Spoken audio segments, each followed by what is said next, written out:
Hey guys, Aaron Cybertron Zhang here, and since you guys are awesome and got 300 likes on last night's video, I'm back with another commentated live ladder battle for the VGC 14 series. Today I'm using a completely different team. This time I'm using Mawile, Garchomp, Gardevoir, Amoonguss, Talonflame, Scrafty, a bunch of Pokemon that I actually haven't used very much in VGC. Gardevoir is a Pokemon I've tried out a bunch. I want to try it out more, and it is running a Trick Room set this time. Mawile, Mega Mawile is probably the least Mega Pokemon I've used out of all of them. I'm going to find an opponent, Sam, rating 6022 from England. And Sam's team is going to be Salamence, Talonflame, Gourgeist, Tyranitar, Rotom Wash, and Aegislash.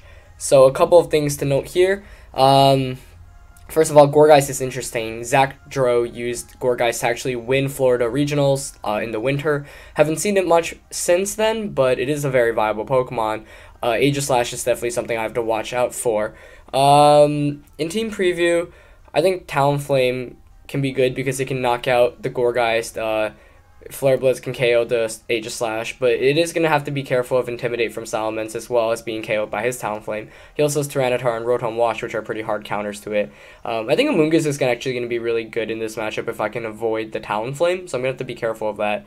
Talonflame is one of the bigger threats in this game, I think. Gardevoir can be really helpful too, especially with Spread Move, because I am running Dazzling Gleam. So my priority is definitely to KO that Talonflame. I can see really like Talonflame Salamence as a lead. That Salamence I would assume is Choice Scarfed. Maybe setting up Trick Room and getting a Mawile sweep is the way to go here. Tempted to go with Amoonguss, Gardevoir as my leads with Mawile. Actually no, I'm gonna go with Scrafty Gardevoir. Mawile in the back, and I'm thinking Talonflame. Yeah, sure. I did just randomly put these 6 Pokemon together, so unfortunately, there may be some weaknesses in the team that I really didn't think about, because this wasn't. I didn't put the team together as a team that I thoroughly thought through. It was more like, oh, let me just slap 6 random Pokemon together and see how they work. But let's see. So I'm gonna lead with my Gardevoir and Scrafty. My opponent's going to go with Salamence and Gourgeist. Okay. So obviously the Gourgeist won't be affected by my Fake Out from Scrafty, so the Fake Out onto Salamence is pretty obvious. Let's see what I trace. I'm actually going to trace the Intimidate. That's always cool. Not really going to matter here though. Salamence always pretty much special with the exception of Rock Slide. Gourgeist not a very physical Pokemon in the first place, but I am going to get the double Intimidate off here. So it is going to reduce Gourgeist's potential, as Gourgeist goes for the Frisk, sees my Citrus Berry and my Lumberry. Tempted to just go for a Dazzling Gleam and a Fake Out here. Don't really think I need to Trick Room. I think I'm going to go for that. See what the Salamence wants to do. I would assume Salamence is going to switch out here, but let's see. Gourgeist is going to be a big problem, but that's why I brought Talonflame for this match. And in team preview, we saw Salamence, Gourgeist, the Mega Pokemon. Don't remember actually exactly. I should have written Sam's team down, but I believe we saw Tyranitar, Rotom Wash as another Pokemon, and I want to say, I can't believe I'm already blanking out my opponent's team. Wow, sorry guys. This is why you always want to write down your opponent's team before the battle starts. You see, Sam is going to withdraw that Salamence into Talonflame. Okay. So great switch by my opponent's part. Really, one of the reasons why I should have written down Sam's team, because I probably would have went for the Stone Edge there instead. I'm going to get a Dazzling Gleam off on this Gardevoir. Gardevoir, obviously, faster than a Gourgeist, dealing a nice amount of damage to both Pokemon. Gourgeist actually going for the Trick Room. Okay. No complaints against that. It's actually going to help me more in the long run. You'd have to assume Talonflame's going to Brave Bird the Scrafty this turn. I'm just going to double up on the Talonflame here, Psychic and Stone Edge it. I'm fine with one of my 2 Pokemon fainting. Gardevoir should be able to take Brave Bird from that Talonflame. Sam's battle test at 6,666 points, pretty crazy. Gourgeist is annoying, but it's also currently at -2 and can't really do much. And I do have Talonflame at the end of the game to just clean things up, so I'm kind of just fighting around it. Sometimes when your opponent has, that bulky, annoying Pokemon, you can just keep on attacking around it, and in the end of the game, bring something to sweep and KO it. And in this case, that's what I'm kind of banking off. My opponent's revealed Gourgeist, Talonflame, and Salamence, so the last Pokemon's most likely a Mega Pokemon. But once again, since I'm silly and didn't write my opponent's team down, I actually didn't get a good look at it. Gourgeist actually going for the Leech Seed onto Gardevoir. Huh. Scrafty's just going to get the Stone Edge off. I'm not really sure what Talonflame was going for there. I would guess maybe a U-turn, but that move really didn't make any sense to me, as I'm going to pick up a free KO there and do some nice damage onto this Gourgeist. A lot more than I expected, actually. Gardevoir is actually a very strong special attacker.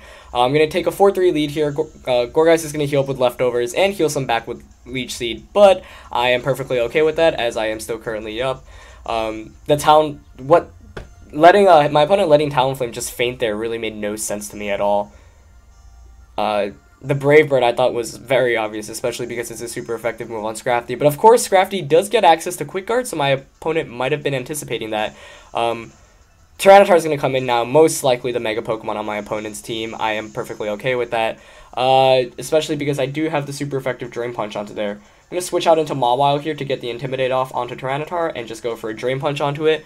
You'd have to imagine Tyranitar is the Mega Evolution here, but I'm perfectly comfortable with that. Scrafty and Mawile do a pretty good job handling both Tyranitar and Gourgeist, and I want to save Gardevoir because Gardevoir can pretty much beat the remaining Salamence in the back one-on-one. So, gonna switch out that Gardevoir to conserve it for the end game. Mawile is gonna come in here. It's gonna get the Intimidate off on Tyranitar, which is always great. Shiny to boot. One thing to note is Tyranitars are actually more special attackers than physical attackers these days, but I assume this is a Mega Tyranitar, but I guess not, as it doesn't choose a Mega Evolve. Scrafty is going to... Oh, wow! Tyranitar is running Substitute. Interesting. You don't see that every day.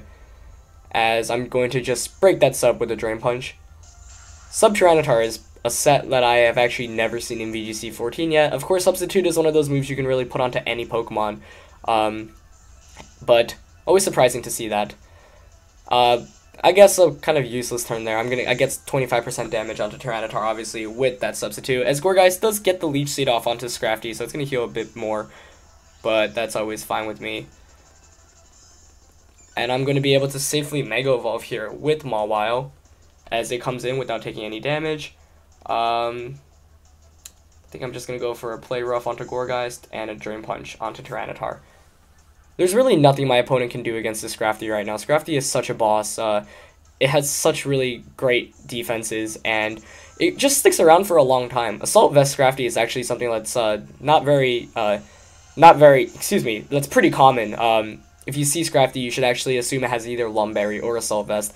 Tyranitar going for the Protect here, a move that makes a lot of sense. Let's see what Gourgeist opts to do. Gourgeist going for the Will-O-Wisp as expected. One thing to note is I'm actually running an Adamant Mawile instead of a Brave Mawile, so I'm not min speed. But let's see how much this Play Rough does.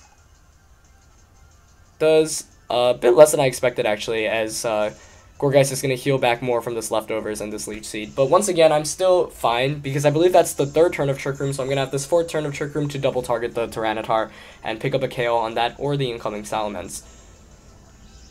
Of course, that Protect was fairly obvious there, but I didn't want Tyranitar getting a free Substitute up. Substitute is very scary when your opponent actually manages to get it up completely.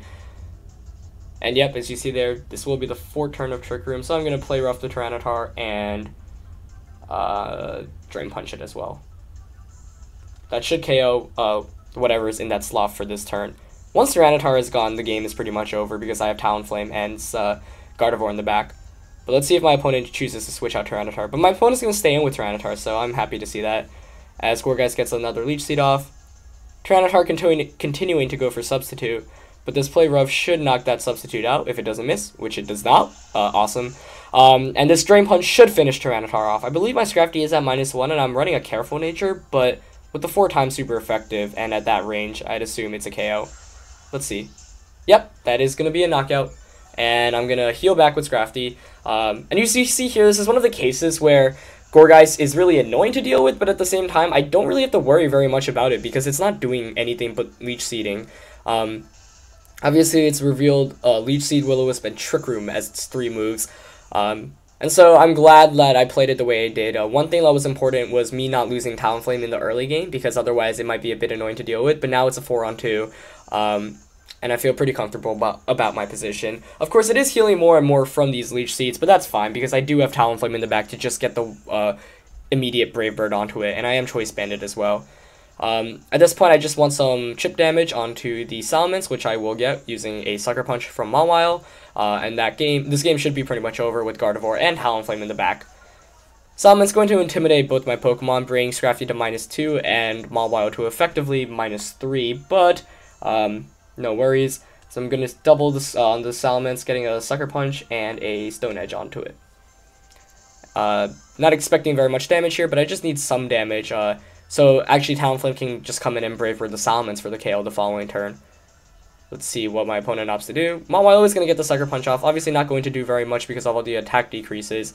Salamence reveals this, the Fire Blast, which will one-hit KO this Mawile.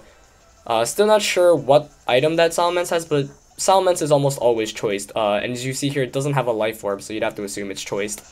Stone Edge going to do a nice amount there, as Gourgeist going for the Will-O-Wisp onto Scrafty. Obviously in the beginning of the game, Scrafty does have that Lumberry to heal from that burn, so going to avoid that burn damage this turn, and more importantly, the -2 from the attack. But I'm at the point where this game is pretty much over, as Talonflame can clean up the game. Gourgeist going to heal back a bit more with leftovers. Interesting that it has leftovers over Citrus Berry, though I do think it's a better move with my opponent's team, especially because my opponent does run Tyranitar. And really that turn where my opponent just let Talonflame faint for no reason, kind of just, I think it was a real turning point in the game. If I lost Gardevoir or Scrafty there, I would have been in some trouble. I really expected the Talonflame to actually Brave Bird the Gardevoir, which my Talonflame should have been able to survive regardless. But you know, now I'm in quite the good position, as I'm just gonna Brave Bird the Salamence. Gourgeist revealing, neither Pokemon revealing Protect, not really a surprise there. As I'm going to KO the Salamence, and even if the Gourgeist manages to KO Talonflame for whatever reason, Gardevoir, as you saw in the beginning of the game, didn't manage to do consistent damage with Psychic. I'm going to get a super effective Crunch here. Obviously, at -2, not going to do too much damage. Gourgeist takes that like a boss, as Gourgeist goes for the Leech Seed onto Talonflame, but now that the game is at 3-1, it's pretty much over. A pretty long and drawn-out game for... I feel like this is more one-sided than anything. My opponent's setting up Trick Room for me and losing the Talonflame. Really confusing. Not really sure what my opponent was trying to go for that. Especially when in Team Preview you see that I have Scrafty and Mawile. But one of the nice things about Scrafty, Mawile, Gardevoir is you don't always expect Trick Room from them, because obviously they're very slow Pokemon. Or not very slow, but relatively slow Pokemon. But often they're used in teams that don't actually carry Trick Room. And here Talonflame's going to go for the Choice Band Brave Bird, my shiny Talonflame. It's going to pick up the KO here on Gourgeist, and I'm going to win the game 3-0. So pretty fun game, luck-free, and if there's anything to learn from there, it's, you know, if you ever see something annoying like a Gourgeist or a Ferrothorn on your opponent's part, you can have checks to it. You know, make sure that if it's not a very, very big threat immediately, you can actually attack around it, and it's going to help you more than hurt you. And this is, I think, the case here, as my opponent, you know, had that Gourgeist. It was really dead weight for the entirety of the game, because it just stood there while I was able to double target the opposite side and KO one Pokemon at a time. Anyway, that's it for today's battle, guys. 300 likes, like always, for battle right away the following day. Otherwise, I'll upload whenever I can, and I'll see you next time. Peace.